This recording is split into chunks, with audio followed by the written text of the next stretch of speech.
Okay, and we are live. Welcome, everybody, to Chris Sells His Soul, my weekly show on LinkedIn Live where I sit down with cool people who will help you work in more creative ways. So I am very excited for you to meet my guest today. She is an Aussie TikTok sensation, and she's a public speaking and voice coach. Give it up in the comments for my guest, Sally Prosser.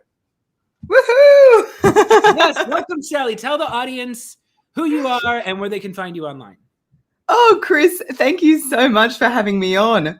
I am Sally Prosser. I'm a voice and public speaking coach. My background is in TV news reporting, company spokespersoning, and I'm really passionate about helping people connect with their own voice first. And once you do that, you're able to connect with the audience. And of course, as you know, I'm all about speaking, not just with confidence, but also with the joy. Because if you can't have fun with it, what's the point? I'm so happy you're here, Sally. You are so I'm very excited to have you as a guest. If anybody doesn't know Sally, she's my favorite type of person, where I love the people who have impeccable professional training who can shut it off. And I do a lot of sketch comedy, and some of my stuff is very funny. Some of it isn't. You know, I kind of defy expectations sometimes by being, sometimes I'll be more serious than people expect. But I like being able to take the comedy hat on and off. And everybody should go follow Sally on TikTok. What's your TikTok handle again, Sally? At Sally Prosser Voice. At Sally Prosser Voice. That's in the show notes. So if you check out the description, that'll be there. But you do these videos where you're speaking in this journalist tone, and you can speak very fast. You can speak more quickly and pack articulated words very densely into a sentence and speak very comfortably and clearly. So I'm going to start by seeing if you can teach me something, Sally. Assume that I had to go take a journalism class, right? And I'm going to take a test. It's pass fail. And if I don't speak like a journalist, they're going to kill me. And I've got 1 minute to prepare, and Sally Prosser is my coach. So in a minute, can you just give me, why do journalists sound different than the rest of us? Yeah, that's a very common question. I often get people saying, why do you make them put on that stupid news voice? It sounds so fake. But if you really look at it, there are a lot of things at play. And one of the main things is the scripting. You know, we don't walk around in our regular life talking in a news script, which they're getting shorter and shorter because of our attention spans. And then you've got a few things like the articulation. You mentioned fast speaking, which I was first of all trained by being in a big family that talk a lot. So you've got like training from a child to like get out your point like very, very quickly. But then outside of that, we do voice exercises. So we can do one now. I call this one the surprised donkey. And all you need to do is go E or ah. So it's like E or ah. Okay. And then we'll do a quick lip exercise. We'll go.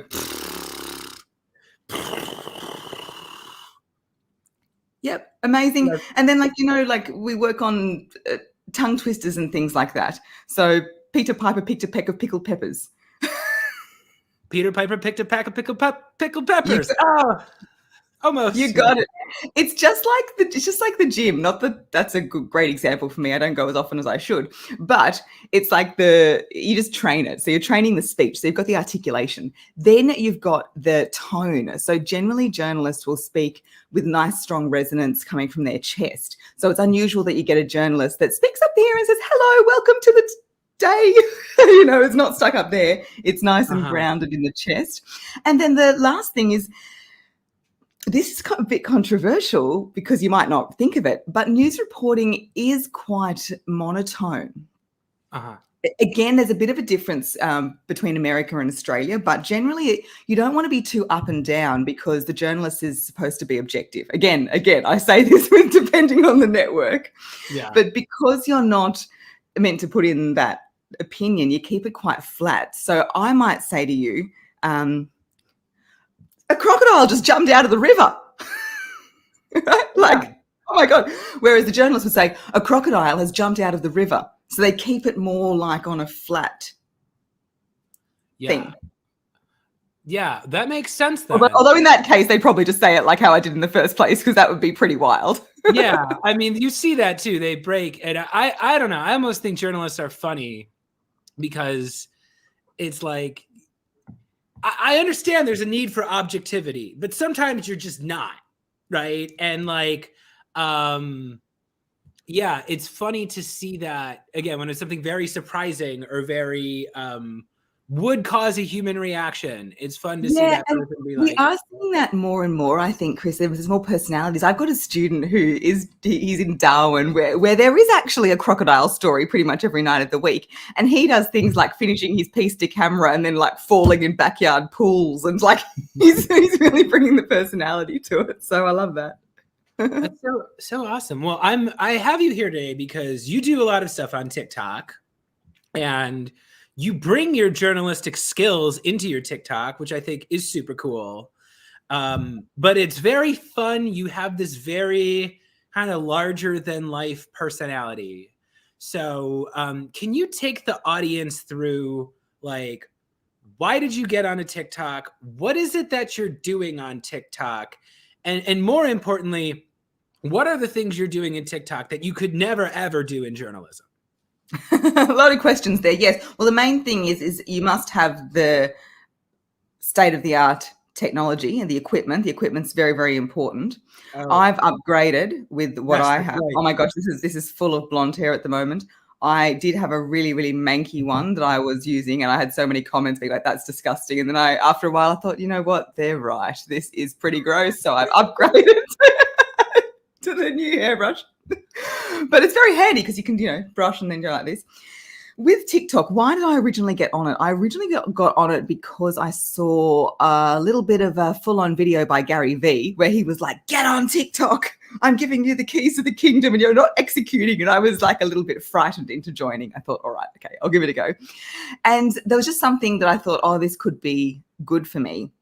And when I first began, I was just learning the platform. It's been a really interesting journey for me. My first viral video was just me looking straight at the camera and talking about 3 things that you shouldn't do if you want to sound confident, competent, and credible. Did it in one take, didn't think anything of it. Didn't even have my eyelashes brushed, which most of the comments on that video are about like, oh, eyelashes. Your eyelashes are disgusting. We can talk a bit about that. Whatever. And it just went crazy. It was like from 45 to 10,000 followers in 7 days. Like they talk about your phone blowing up. And I was like, I rang my boyfriend. I was like, something's happened. He was like, what? What's happened? And I was like, oh, this phone was like a potato cake. And I was like, I don't know if I should like keep looking or throw it out the window. So then you're getting like dozens every minute. You're like, whoa, your TikTok stuff does much better than mine, but it's a crazy feeling when one of those actually takes off and it's like constantly being reshared and liked and stuff. I was like, it's happening. But then, it's been a bit interesting journey. A lot of my TikToks in the beginning were about grammar type things. What's the difference between affect and effect? And that was that kind of thing, which was really fun and got a lot of views. But then I found for me, you asked me about why I use TikTok. I do use it for a creative outlet, definitely. All of those fun transitions and lip syncing and all of that, I really enjoy making them. But I do it to let people know who I'm about. So if they come and work with me, they know the kind of thing I do. And with all of the grammar videos, a lot of people thought I was an English teacher. And so I had a lot of non-English speakers saying, can I come to you for English classes? And I was like, oh, no, like it's not what I do. I'm about confident speaking. So I started to change my content a little bit. And then I also do the newsreader comedy just for fun. Mm-hmm. And because I also work with news reporters. And so, yeah, I think it just keeps evolving and keeps changing. And my followers have actually been on the steady decline, which is an interesting, you heard it here first. I haven't told many people that. It's been on the decline since about October. And I think that's okay because it shows that, you want to make content people watch, but it's more important that you make content that's true to you. Mm-hmm. And so you don't want to get too caught up in all of those vanity metrics. Yeah, that is, I'm really glad you bring that up because obviously, so I'm doing most of my stuff on LinkedIn, right? Because I'm a nerd and I'm selling to like C-suite people and VPs of sales, and I'm like either training their team or helping entrepreneurs like make video content or something.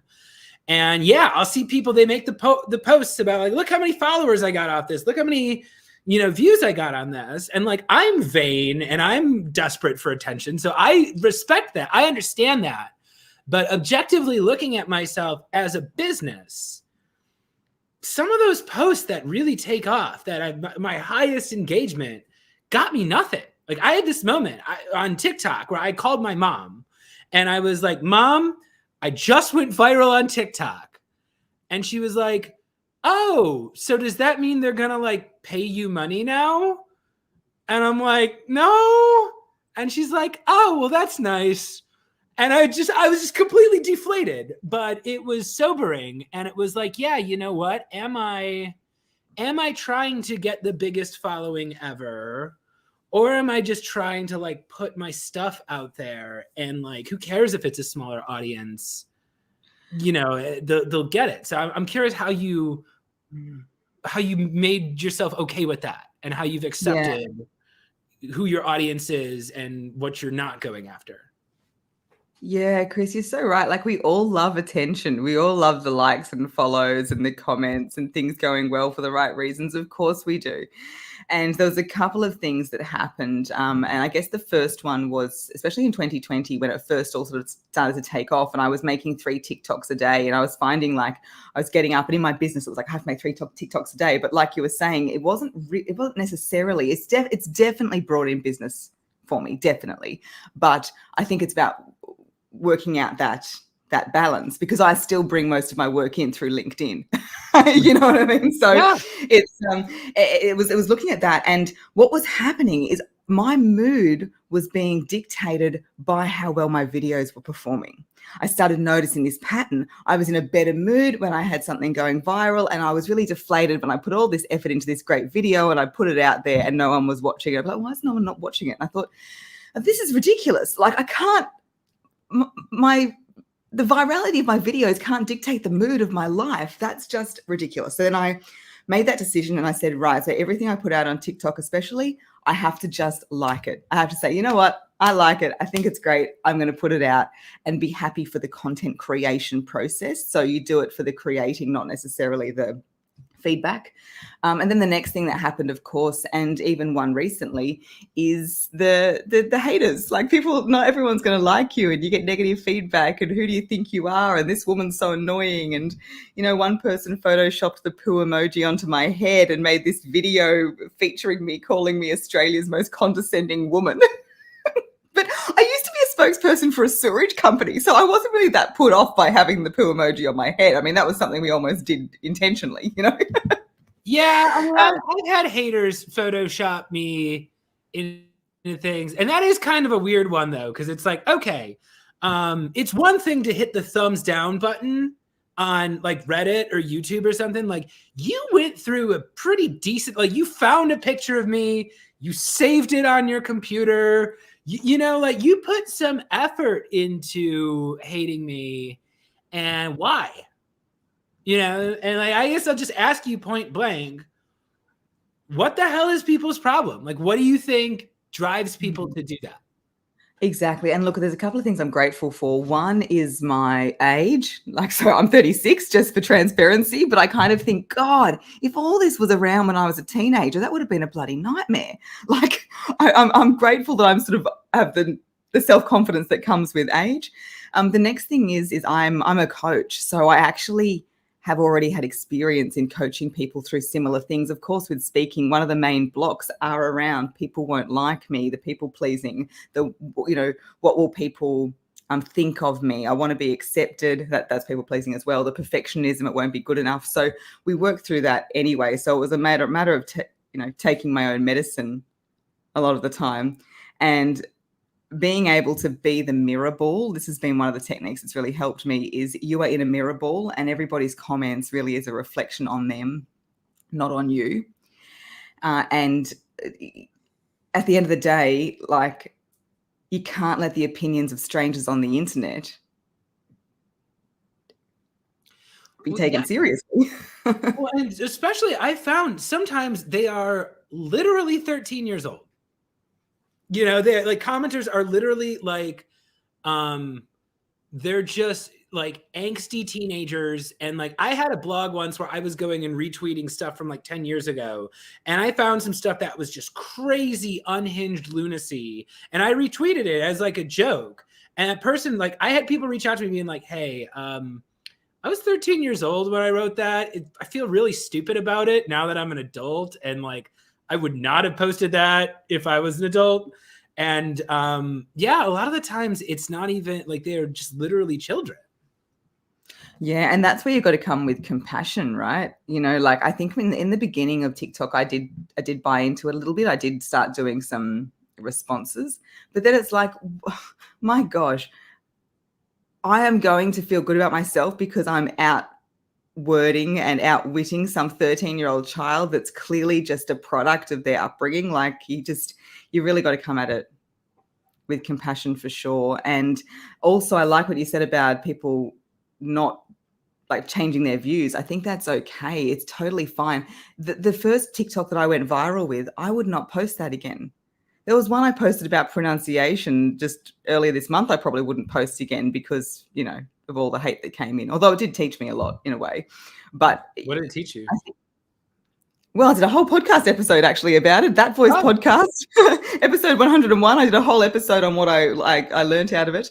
But one of the main things that haters can do is it really, or not haters even, any negativity, is it really helps you look at yourself and do more of that inner work, because anyone who's done anything big has got criticism in any field, anywhere.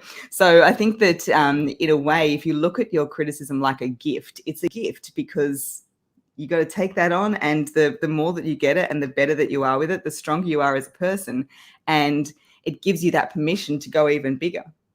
You know, it's true. Every superstar gets it. Well, yeah, and there's something that I have been finding out. So I'm going to tell you a secret here, because, you know, whatever. I just tell people everything. I do this whole thing too, where I get people coming to me. They're not confident on camera. And I'm like, hey, we're going to play out there. We're going to get the confident version of you. You're going to be saying cool things. And it doesn't matter what you think of yourself, or it doesn't matter what people who grew up with think of you, because your audience doesn't know you. And whatever you give them in that 30 seconds, that's their entirety of understanding about you, quite potentially. So if you go in there and you're having fun and you seem like the type of person they would want to hang out with, yeah, of course they're going to like you. And in the back of my mind, I am thinking, I grew up, I was a theater kid. My theater directors did not think I was any good. I was not the one. I did not learn a lot from them. And I had this thing where I started this business. I started making content, and I reached out to all my theater directors, and I was like, hey, I made a writing job for myself. I'm doing sketch comedy. It's taking off. People are loving it. I'm acting again. You know, here's my videos. Nothing. They never sent me anything in response. They never clicked the like button a single one time. I gave up after a while because I was just like, they're just not interested. And the part of me that's a professional is like, who cares? I've got this audience. I've got clients. I've got all these people that believe in me. But there's this part of me that still desperately craves the validation of the people that I grew up with. And the people that knew you when you were in high school, or the people that knew you 10 years ago or whatever, maybe they saw your insecurities and they saw you fail at things, and they have these perceptions of you that are baked in. And that's not who you are. That's not the entirety of you. That's their perception of you from that moment in time. And if you just go into a different room with different people who are open to you, they're meeting a whole new person. But yeah, I have found that, like, no matter how successful I get, I still kind of get bogged down by those perceptions and self-doubts that I had being 15 years old. Yeah. So if we were to be doing a coaching session, I'd be asking why. So what is it about wanting that validation from those people, or is it really from that version of yourself? It's really interesting. So often we get so attached to familiarity. We get so attached to familiar versions of ourselves. And one thing that I say, I'm sure you use this similar technique with your clients as well, is that, you know, every video, every time you speak is a chance to rewrite your speaking story. Just because you've always been the one that never spoke up and always listened and didn't like being on camera doesn't mean that has to be you today. We get really attached to familiarity, even if we're not in a particularly good place, because that pull is so strong. And you'll find that when you have success or when you change, your supporters will usually be strangers. Because everyone, your story is very similar in that there will be people from your past who will support you, but there'll be people who won't, and you'll be a bit surprised. You'll be like, oh, what? Or it's very common as well, you have people who at the beginning, when you start your little business, everyone's like, oh, that's really good. You're going to be so great. Oh, I'll like your Facebook page. But as soon as you start to make coin and you start to make a profile and you start to actually make this little business into this amazing business, the silence starts. And they say that's because when somebody has success and you don't know them, you can create a fantasy story about their background in your head. You can go, oh, well, they must have had all the opportunity and all the money and all the education and whatever. We can make that up. But when we know somebody, that's people in our past, your theatre directors and all that, they know where you come from, then there's that feeling of, oh, well, if he went on to do that, then there's no reason I couldn't do that. You know, so it can show up insecurities because, you know, I find it surprising with your theatre directors because you'd think they'd be extremely supportive of students. Like you'd think as a teacher, that's what you would have, that's what you'd want to do. But yeah, that's what generally the reason that people don't support people who have success or change is because it's like, whoa, I clearly could have done that and I haven't. Well, yeah, and it's also I'm on the margins here, and this is again why I pulled you in here too, because I am kind of in between worlds where I learned sketch comedy in a city that's famous for sketch comedy, and everybody and their grandmother in Chicago has taken Second City classes, and everybody's an improviser, everyone's a sketch comedian, and nobody makes any money doing it here. And we've also got a very vibrant, like, black box theater, kind of like, if you want to go see well-made stage productions in a small theater, Chicago is great for that, but it also doesn't pay any money. So it's like, I wasn't out there. It's like, I am getting, the artists either are for it or they kind of resent it. They're like, you're on LinkedIn, like, with all those weirdos talking about waking up at 5 a.m. Like, that's toxic. What are you doing? This isn't real theater.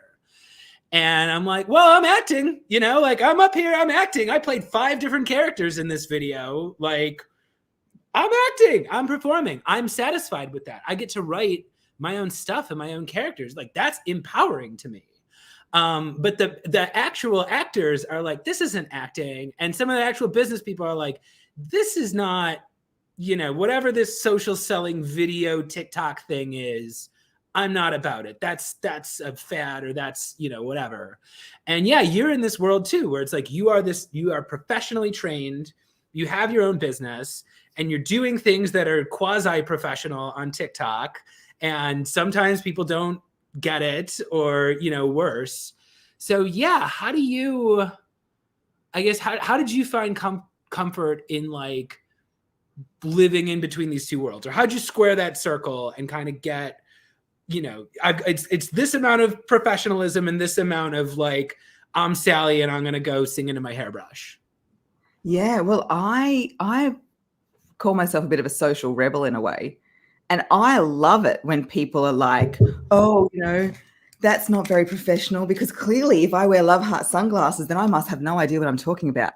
Clearly, if I have fun doing what I do, then I mustn't be, you know, professional. But I love it because you become a magnet for the clients who do want it, you know, and you get no surprises. Like, I'd rather, like, I once had one job about a year and a half ago. Oh no, maybe even less.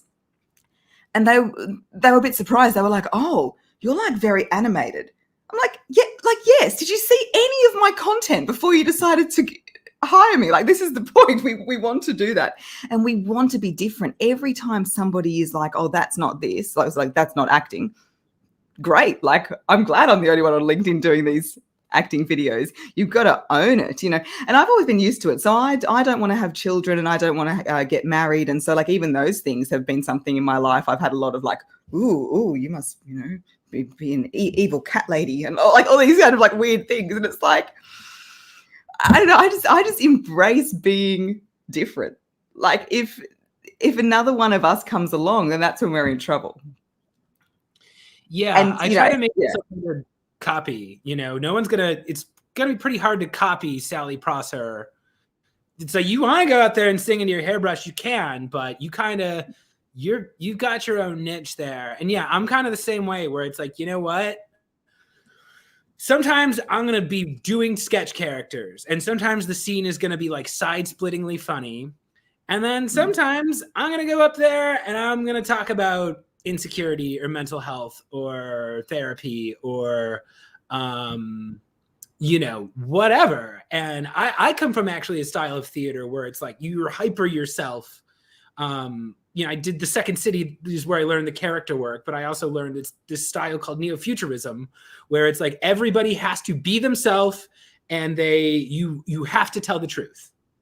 And it's like in Chicago, the show it's like 30 plays in 60 minutes. And I got to study with this theater group for a little while. And yeah, it's all about taking the audience on an experience with you. And that was where I learned that sometimes like giving the audience an energy that they don't expect is really interesting, and sometimes I won't just be happy me up there. I will be inquisitive me, and I'm inviting the audience to be inquisitive me, where I'm like, what is this? I go, and it's like, you just being a person giving any sort of emotion is very interesting. Particularly on camera, where they can see your eyes and they can see that there's a brain, functioning behind here. And, I think people don't give themselves enough credit, where it's like just staring at a camera. People are very interesting, no matter how skilled they are or what they know. I don't know. Am I off here? Neo-futurism, that's so interesting. Yeah, I absolutely love that. And I would just add that one thing that I commonly hear from people is, oh, well, so-and-so's, I could never be like crazy animated like you, and so-and-so's already talking about my topic and I've got nothing else to add. So I would say that even if you feel like you are making, and don't clone, don't copy. I've had that happen to me as well. So, don't sit down and write somebody else's script. But if you're talking about the same topic as somebody else, that is not a reason for you not to make a video and do it, because nobody has your skills and your experience and your story and your take. And so even though it's the same subject area as what a lot of other people are doing, never let that hold you back from putting out content. They always say, what if Oprah had said there are too many talk shows? What if, everyone who's done something big, there's been someone who's done it before them. And I'd also say I have evolved so much online. You can see my journey online. So one of the big things is I'm now also a spiritual coach, which was something that was totally not on the cards at the beginning. And so you've sort of seen that transition through things. And I think that's kind of nice. You learn by doing. I feel like a lot of people sit back and go, well, I'm not going to make a video until I decide exactly what my brand's going to be and what my niche is going to be and what my everything is going to be. And I've found that I've discovered all that just by prolifically posting. Yeah, you find yourself on stage. And that was what happened with me too. Because when I started on LinkedIn, I was like, oh, well, salespeople are on LinkedIn and they're serious. And I'm gonna go up there and say serious sales things. Then obviously I'll have a huge following and everybody will want to hire me. And that didn't happen. But people were like, okay, I like the videos. This is good. And then, yeah, the more weird sketch comedy I started throwing in, people are like, I really like this, and that was the stuff that started taking off. And yeah, I always love when people are like, oh, I could never do it as good as you. I'm not going to be on Chris Bogue's level. And I'm like, again, I can't get my freshman year theater teacher to respond to my message. Like that is just the difference between somebody who just met you working on the thing you're in the middle of versus someone who met you years ago when you had no idea who you were. It's night and day. And you're never going to know what you're about unless you go just do things. And Chris, you're absolutely awesome. Like I see that the talent that you've put into the time and effort you put into your videos and the talent you have on there is awesome. And I would really encourage people, if you do like something, hit the like button. If you do respond to it, leave a comment. I found it interesting in my past job when I was a spokesperson for a water company. I'd often do speaking on the water and sewage network. Like, really, really interesting. But I'd always get people come up to me and be like, wow, Sal, you are a really fantastic speaker. You did a great job. You're amazing. Great feedback. Now, when I speak, which hasn't happened too much in person because of, the COVID, but even online, I get so much less feedback. I hardly ever have somebody say to me, oh, wow, you spoke really well. And I think that's because they think, oh, well, you're a professional speaking person. So that's totally right. You're so good, so you don't sort of need any feedback. It's like, why would you tell Serena Williams that she, had played a great tennis match? Of course she did. She's just the best. And so I think that it doesn't matter who you are. Like, it's nice to get that feedback when you feel it, when it's genuine. Yeah, fake feedback doesn't feel nice. But yeah, I think that's exactly what it is. And I found myself, I used to do that too, where I'm like, that talented, successful person that's doing better than me. Like, obviously they know they're great. Obviously everything's going awesome for them. And now I kind of, now that I'm like a business owner, I've really taken the opposite approach where I'm like, okay, corporate bro, like I'm connected to Ross. I don't know him personally, but corporate bro is a thing where, like, if you like me, you probably like corporate bro because he makes funny videos. He does sketch comedy about sales. And instead of being like, oh, corporate bro does sketch comedy, I can't do that. All it taught me was there's an audience for this. Look how many people love this guy. People love this kind of stuff. It's making them happy. I'm not a bro. I've got a different style. I've got a different training. I've got a different outlook on the world. But funny content about this, yeah, that audience exists. And I sent him a connection request and he accepted and he was nice. And so are most people. Anytime I see a goofy bearded white guy, Chris Van Prague, and there's tons of them out there. Instead of thinking, wow, this person has more likes than me, I'm just like, wow, this person's really cool. And what are they doing that I'm not doing? And I learned some tips from them. And some percentage of their audience finds me and is like, oh, I like this guy too. And now I've got a new fan. So it's like, yeah, absolutely. Whenever you're comparing, it's always an example of what's possible for you. Like, yes. If your whole entire feed and everyone around you was doing worse than you and you just hung out with complete losers, sure, you'd be the best of the bad bunch. But, like, you don't want to live like that. You want to be, I believe, you want to be the worst of the best bunch.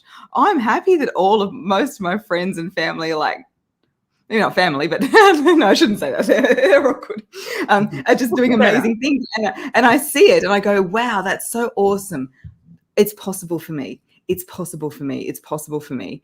And you just, see it that way. Because again, I work with a lot of people who really fall into the comparinitis and all they do is feel worse about themselves when they see somebody else doing so great. Yeah. And you don't want to be like that, of course. It's a shame too, because people do that. I see that in business too. People talk too much about their competitors. And so whenever I'm coaching someone in sales, I go, you are one of a kind. Remember that it does not matter what competitors are out there. You are selling you. And I'm very much about being in the moment. And there's an improv rule that I follow, which is don't talk about people that aren't in the scene, right? You never want to be in an improv scene and go, hey, you made mom really upset over there. And she's not talking to us. No, the stronger choice is to say, Mom, I know you're upset. Hear me out. Because now you're talking directly to them. Now the audience isn't thinking about people that aren't on the stage. So I always say, like, it does not matter who your competitors are. It does not matter who you are. When you have to sell somebody, you're talking about them, and all they got is you. And if someone tries to put it off, if I'm trying to sell somebody and they're like, oh yeah, well, this seems cool, but I got to talk to my boss and we got to see if we can get it approved. And I go, okay, let's assume they say yes. What would you say then? Would you want this? And when you start talking about other people, you start talking about all this stuff and half of it's fiction. Half of it is just what you imagine is driving them. But if you stay on like, what do I want? What does this person want? How can I connect with them? Then like, yeah, sure. You can win. Anyone can win in a situation like that. Yeah, you're so right. One of my favorite quotes is that amateurs compete and professionals create.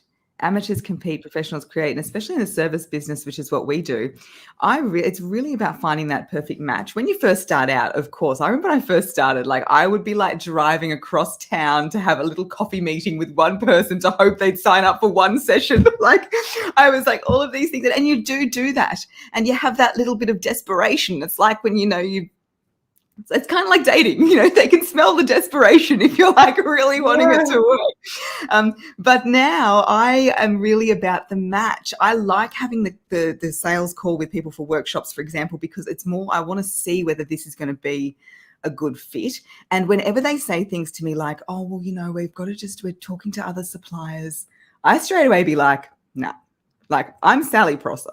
If you want me, this is it. I don't go in the pool for others. Like I don't, it's not to come across egotistical, but it's about being a real strong sense of self and saying that there is no comparison with other people. Yeah. And if you're looking at other suppliers, then what are you looking for? If you're looking at price, fine. If you're looking at like personality, again, fine, because I'd rather they go with a different personality if they don't find mine to be a good match. So There's a quote that I like too about someone told me one time, they compared it to a mountain, right? Where they say, because I was learning improv at the time, and there's a bunch of different approaches to improv. There's the Second City versus the Groundlings versus the Upright Citizens Brigade versus like there's all these different approaches, and some of them are very elitist. And someone told me when you're climbing a mountain, there are people at other sides of the mountain, and they've got different paths to the top. And people who are climbing up the mountain are going to tell you that their way is the only way to the top. But once you get to the top, the view is the same, no matter who you are. And the people who are the masters at what they do, who are doing it at the highest level, they're all pretty, you can put them in a room together and they can play off each other. And that's like, it doesn't matter if Will Ferrell was a groundling and Tina Fey was from the Second City, you throw them in a scene together, they are both doing what they're doing at such a high level where, of course, they could just do a show for an hour together. And the people who haven't gotten to the top of the mountain are the ones who are the most sure that their way is the only way up there. And the people who've made it, they're just like, hey, the view's nice up here. However you can get up here, come along. And I like to think of that sometimes where it's like, you know what? I know I can get to the top of the mountain. I cannot do it that way. However that guy is doing it, that's not my style. But I've got enough support where I can get there eventually, Yeah, I really love that metaphor. That's a really great analogy. A similar one I've heard is about how life is like a mountain range. You get to the top of one and then there's like another dip and then there's another up and it's like constantly undulating. Or the other one is also life is a dance, which I really like because, so often we can just always be thinking in linear terms of where am I getting to? Where's the destination? And I guess that our human brains do like that kind of thinking, but it can take away the joy of the process. This is another thing that Gary Vee taught me, or reminded me of, was to really enjoy the process. So if you're wanting to make a podcast, for example, I have a podcast, is you're not making it to get the listens and the sales. You've got to enjoy the process of creating the content, of interviewing the people, of doing the editing and all of that, because otherwise it just becomes this really big drag. So I really try to do that in everything. In everything I do, I try to really enjoy the process. Yeah, and I get people who ask me, they'll look at my videos and they'll be like, you spend way too much time editing these. Like, you don't need them to be this intricately edited.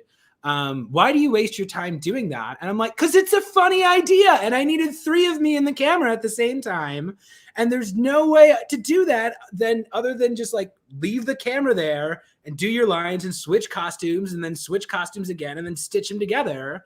And it takes a minute, but look how funny that bit was, Yeah, absolutely. Like I made one, there's a TikTok you might see that I made with my my mum and my sister and my nieces while I was there at Christmas.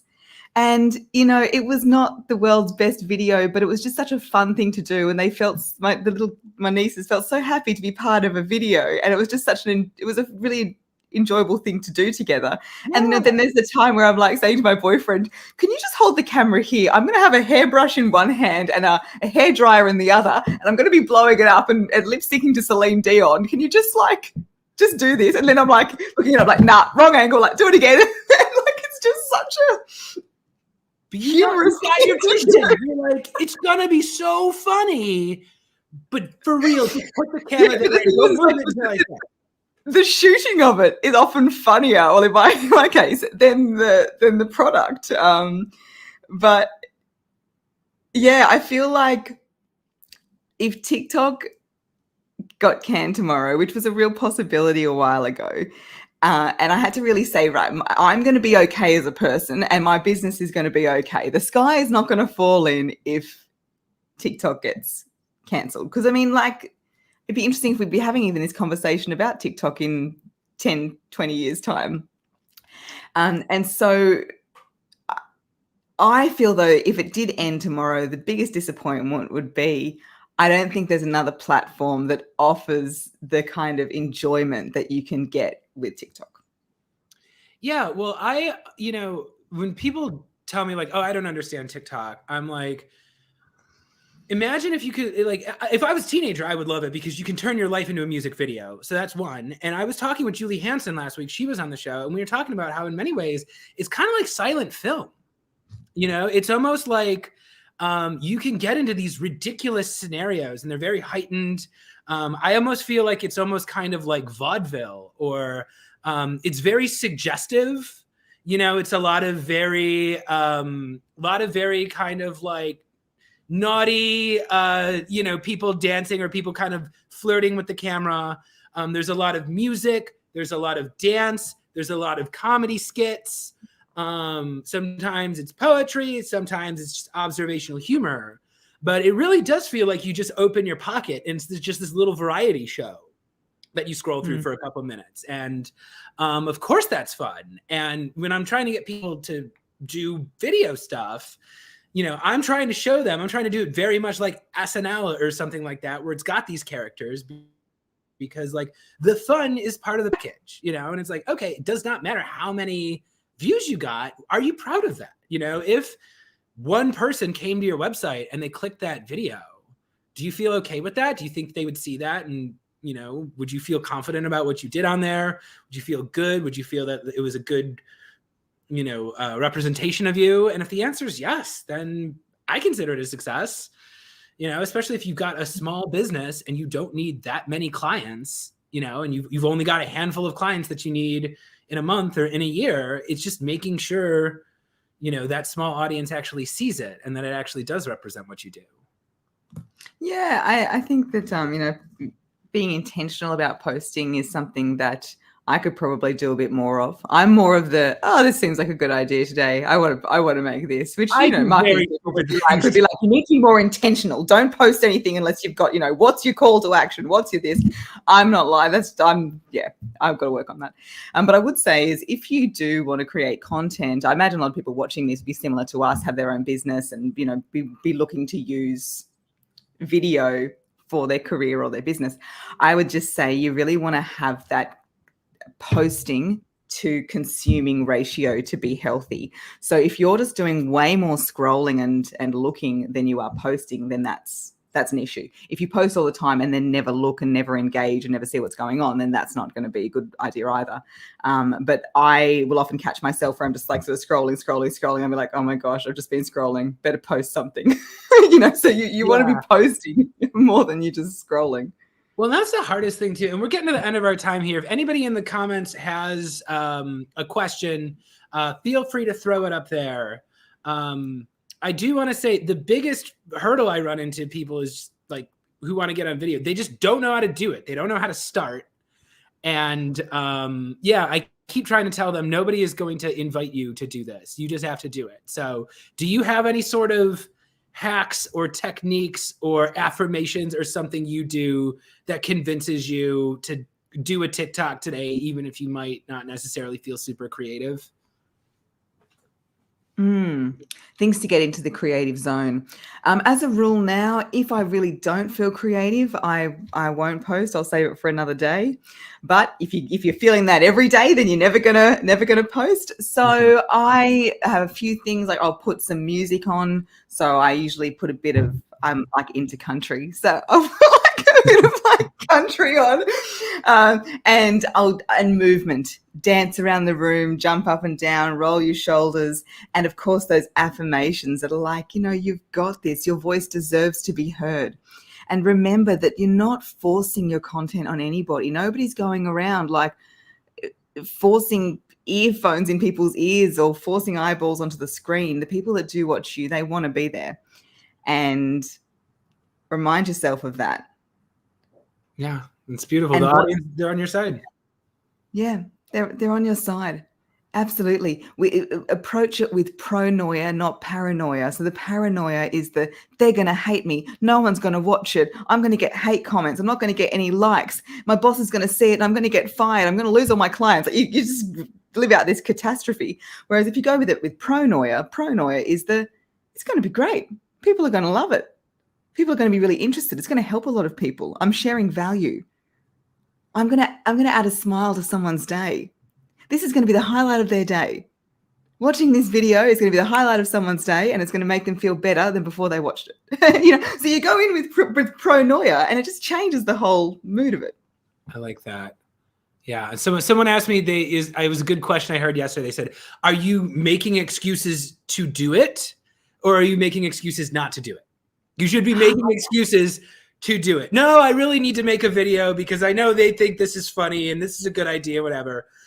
Yeah, if you find yourself making excuses not to do it, make an excuse to do it. Yeah. Wonderful. Sally, I loved having you on the show. One more time for the people who joined us late, could you give us your TikTok and your where we can find you one last time? Yeah, absolutely. Not an international woman of mystery. I'm on pretty much every platform. So I'm at Sally Prosser Voice, or just search Sally Prosser on LinkedIn. The website is sallyprosser.com.au. That's the only thing. .com's got taken by another Sally Prosser, and I don't know. Don't go to .com. We're working on her. It's a private blog.